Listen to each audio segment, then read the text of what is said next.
All right.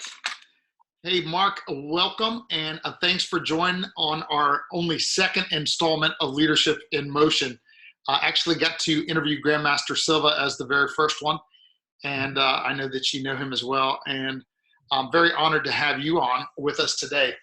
Leadership in Motion is meant to be a series specifically about leadership, but it's also, I believe everything rises and falls on leadership, but I also believe that great martial arts develop leadership as much as they develop self-protection and confidence and fitness. And so what I've strived to do, and the reason why I invited you, Mark, is because I want actual leaders doing real leadership things out in the community who also happen to be lifetime martial artists. If you don't mind, and I know I'm doing a lot of talking before I ask a question, but I'm going to introduce you a little bit because, some people might not know who you are. So my friend Mark, guys, to everybody that's listening, is he's an assistant principal at Brewster Technical School. He's a fourth degree black belt, master instructor at Taekwondo. He's got a second degree in Hapkido. He's got a lifetime of other martial arts stuff as well. And he's a Navy veteran. He was in naval intelligence. And on top of all that, he's been a great friend for a lot of years. So I can personally vouch for a man with great character. And Mark, it's really, really awesome to have you with us today. Thank you. This is fun. It's fun to do this. So, Mark, the first question I wanted to ask is, since this is meant to be specifically a leadership talk, what to you is leadership? Like a lot of people use the term, and I think people have different definitions. So, for you, what is leadership, and why is it so important?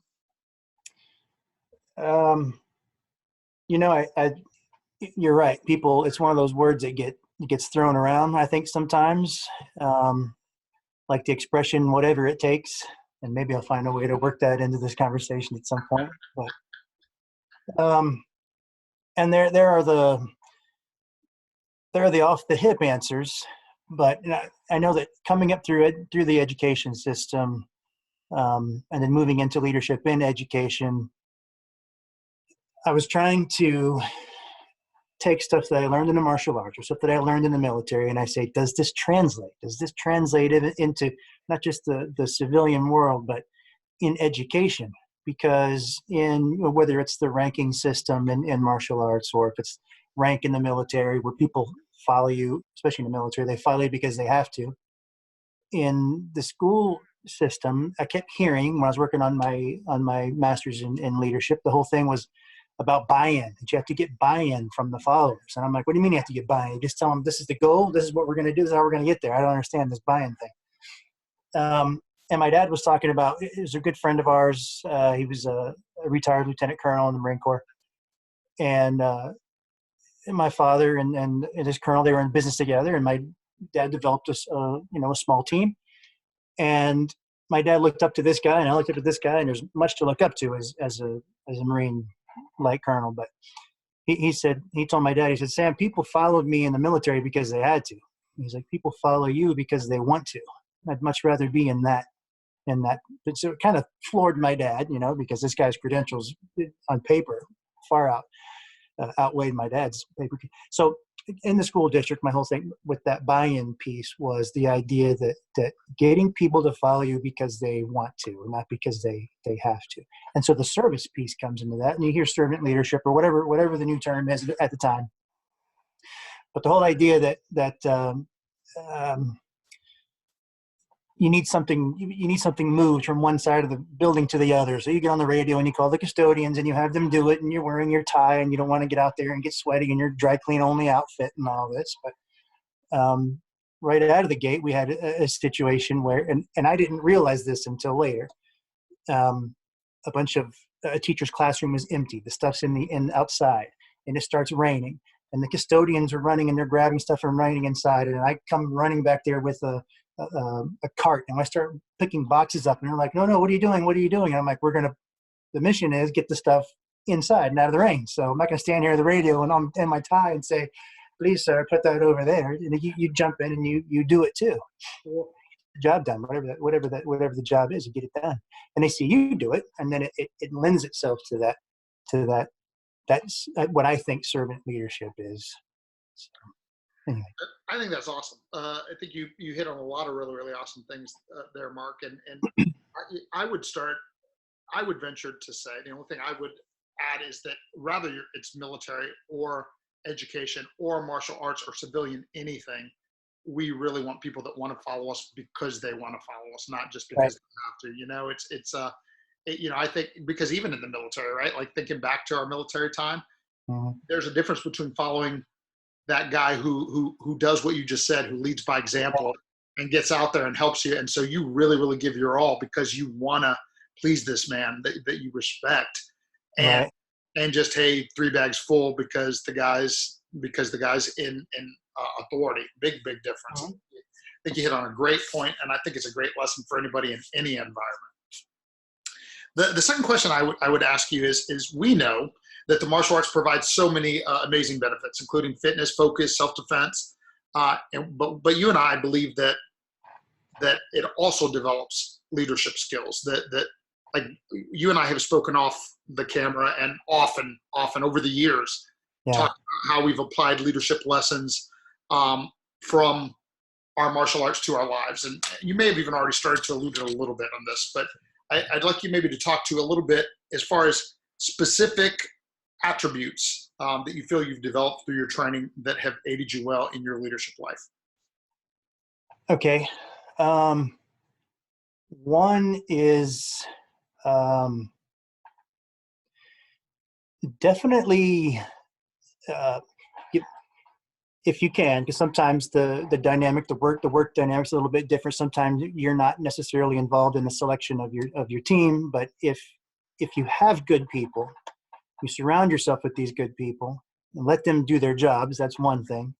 If they can't, if they're a little bit, if you would like to place them to their strengths, so if the person's not a great public speaker, don't have them, emceeing events or whatever, right? So put them to their strengths. The other side is sometimes you see what they don't see, and so you train them up. So get them to that and that push. And so if this is where they're comfortable, I did a blog post about being comfortable. I forget how it was. That being uncomfortable is kind of where you want to be. So if they're comfortable here, give them the job that's like, don't put it up here, they're never going to hit it, but you just put it right here. So you're constantly moving that comfort line. If you think that person could be more, do more on the leadership side, and if you think that they might want to do that, because they still need that to be able to at least see, they have to at least be able to see themselves right here and then want to do that. But you keep it right there and you keep moving that bar up a little bit, and then you train your replacement. You train that person who you don't necessarily have to be doing all of. I mean, that's it. You lead, you can do it, you show them, but you're, I guess, training your. My father's always talking about training as replacement. That you want to be able to. I think we had this conversation the other day about um, making sure our students are better than us. You're trying to bump that person up a little bit. So Yes. that's one piece of it. The other piece is listening. Um, I depending on the situation, sometimes I might run a little long-winded. Some people might might say, "Boy, that guy's really really quiet." Others will say, "Are you kidding me? That guy goes on and on and on." So listening is another big one. That's one of the big things that I think. Certainly, once I got the appointment into this new position with the district, is learning to sit there and not say, because sometimes it's back here, it's going. You're already hopefully you're several steps ahead, hopefully, and that just comes from experience, not because you're getting magical or anything, but just from doing it. Is listening to the people. Um, there was a third one I had, and I lost my train of thought. But anyway, um, So just for the sake of, I'm going to kind of, in case some of the people here didn't, obviously to me it was obvious that so the first lesson you were sharing is because that's what we do in the martial arts, right? Like we're always empowering and challenging and bringing people up, and you're saying yeah. you've applied that same thing to the leadership world. So Hmm. the person that didn't maybe have the experience to get that, that's obviously what you were saying there. And then the Right. when you're kind of talking to the focus and self-discipline that we teach in the martial arts, right? That like having the ability to sit there and listen instead of always Yeah, to speak. And I think you just remembered the third one. I did. I remember the third one. Is the goal setting, which is very maybe not unique to martial arts, but it's at very much a part of the heart of it, the core of it. I mean the whole belt system is that thing. So the goal setting piece is, I should have mentioned that first. I think it's probably the most important piece, and carrying that over into every other aspect of anything that you're involved in.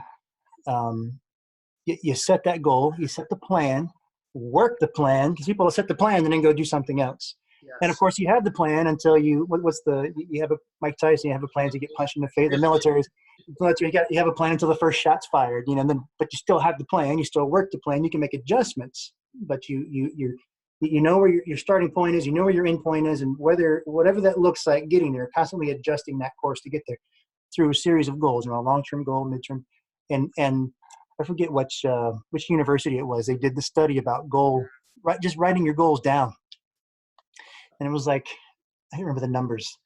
It was the vast majority of people. They took a graduating course. And they said, "Where are you going to be?" They had them write their goals down, and it was in the 90s. The percentile was the people who actually hit their goals. The ones who wrote them down, hit them. They hit the goal. The ones who didn't, they ended up all over the road. So writing that, putting it somewhere you can see it, putting that goal somewhere you can see it, and that could be a personal goal or a team goal, right? Whatever the mission is for the job you're doing.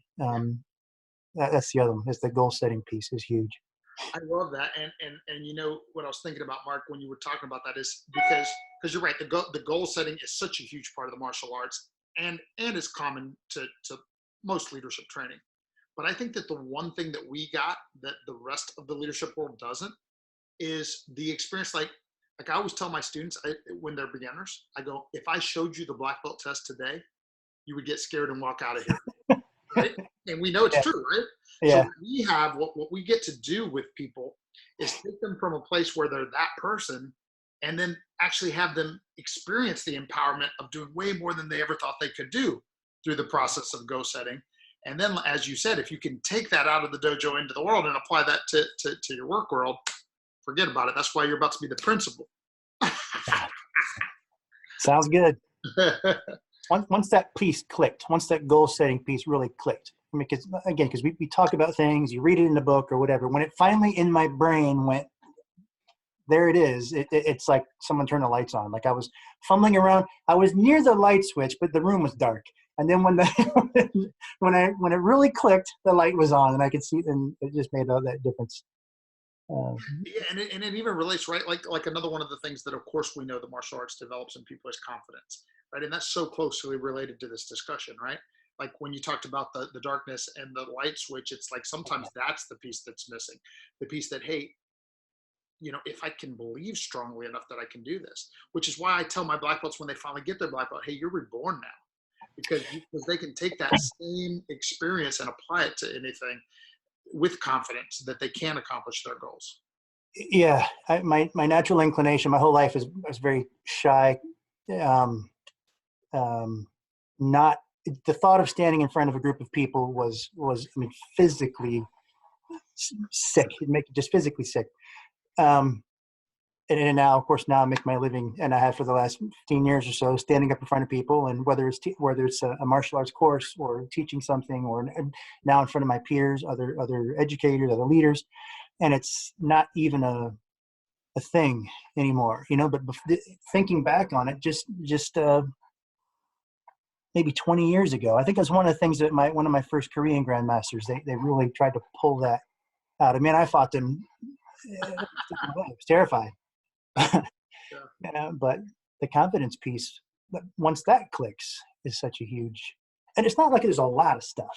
It's just a handful of very important core things. And once you get your handle on those, it's like a slingshot. You go, you fly. Awesome. Yeah. That is awesome. Let me pick one or two out of here. Let me ask you this: what are some of your favorite leadership lessons from the martial arts? Like, because I know you've also teach, so we pride ourselves in giving leadership lessons. What are some of your favorites that transcend, martial arts and are applicable to life? um, I'm going to take this and from the direction of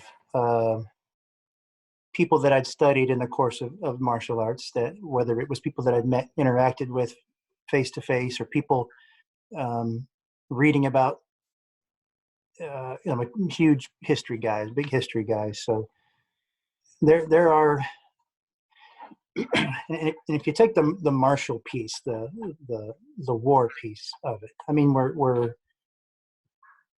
and responsibility is a part that comes from all of this too, because we are learning. Hopefully we never have to do it, and right in a perfect world we never. But so much of this was born of the battlefield. I mean, that's what we're doing. We're not. That's what this is. There were a handful of characters from the history of martial arts that I always thought I needed. If I had a code to follow, if I had a very specific, and I could apply it to all these different situations, and that transcends compartmentalization, because if you put things in different boxes, they all fit under that umbrella. They all fit under that the stuff that we've gotten from training from the martial arts. And you get people, whether it's the art of warrior, with Sun Tzu or Miyamoto Musashi, or people who said, I'm going to go in that direction, and that's where I'm going. And if you want to go with me, that's where I'll be. And then you've got the people who are over here saying, you can't do that. Or whether it's the people in San Francisco telling Bruce, you can't teach the non-Chinese. And Guru Dan has a great story about that. Or even with Musashi and the rest of the samurai class saying, you're not really, because you don't fit in the little box and you don't do things exactly right. And he said, that's the direction I'm going. And you end up people with relatively short lifespans that had these huge impacts on the world. And Bruce was, for whatever people's opinion of Bruce Lee is, 32 years old, and here we are how many years later, and he's still a household name. And then people see this thing, they see the confidence, they see, and a lot of that can come from physical ability. And I think males tend to respond to, when you see impressive physical feats, you go, what's that? That's got, I can beat that, and then you find out otherwise, or I want to do that, and then hopefully you find out that you can. So the lessons from the martial arts right now, off the top of my head, I'm thinking about people who have been leaders in the martial arts, and where Bruce didn't run a Fortune 500 company, he ended up, the impact that he made and the amount of followers he has to this day. There's that piece of it. Like you said, Miyamoto Musashi, Book of Five Rings. I mean, how many business leaders have read that for the principles applied outside of it? Yeah. That's great. It's great stuff. Yeah. So I got one last question that I'll ask today, and it's because I know that you have a wealth of wisdom you could share with the audience. And let's face it, a lot of the people watching this are going to be young, aspiring martial artists that, from my school or others. So since you've had a lifetime in the martial arts, if I forced you, I said, I know there's a lot of wisdom you can share. What's one thing that you wish you had known back when you were a young white belt? What would you share with that young person?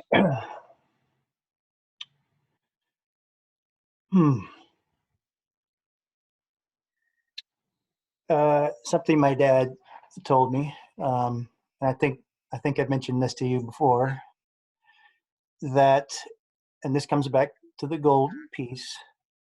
I think my dad was paraphrasing a Napoleon quote. I don't know if he did it on purpose, or he knew he was doing it, or he just got the quote wrong, but I actually like my dad's version better than the original Napoleon version. Is that whatever it is you're doing, and I have to say, and this is not look at me. This is apply the formula. It works because I did it, and in the last, I would say 20 years now, I have hit every major goal that I have set for myself. And in fact, I was talking to a class, and I was trying to think of when did it not work, and it was hard to come up with it. The time that it did, because every time I thought of something, it did. But the whole idea of you see that objective, you see that goal, whatever that objective is. And the idea, whatever happens with the logic of it all, the idea that the obstacles must yield. They have to yield. So now, whether that's you moving around it or whatever, you see only the objective and the obstacle must yield. And then I applied that in the university. So like in high school, I hated school. I barely made it out of high school. Went in the military, got very heavy in the martial arts in the military. Then when I went to college, and I graduated with a near perfect grade point average with my bachelor's degree, those darn math classes. But then I ended up teaching math. It was crazy. But I applied it there. I applied it there. I applied it in my job. I applied it in my martial arts training. I applied it, and it's impacted everywhere in my personal life with whatever. Whether it's a business thing my wife and I are working on, whatever it is, that's the goal. See it, and you see only that, because the other things are going to come, right? That stuff's going to come at you.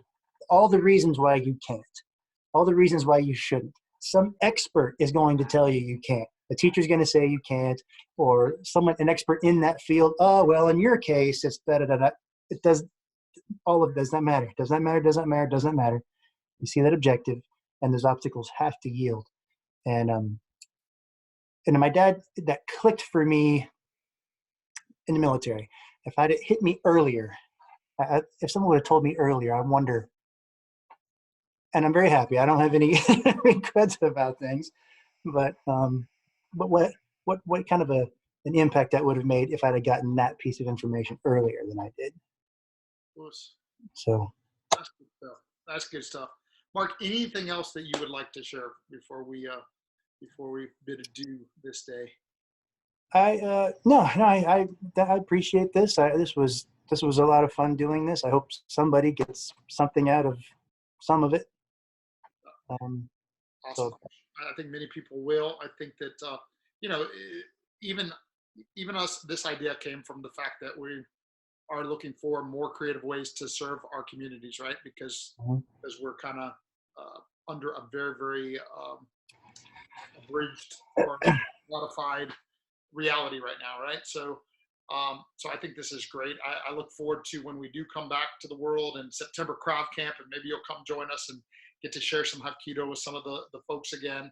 And in the meantime, we will look forward to staying in touch. And I want to be one of the first ones to hear when you become principal, because Mark and I have been talking over the last few days about, I called him principal of the school, and he's corrected me that he's the assistant principal like 3-4 times. And I told my boss to say, "Oh yeah." Truth in advance. So, all right. Well, Master Liverio, thank you for being with us. Thank you. And we will see you again soon. All right. I appreciate it. Lewis.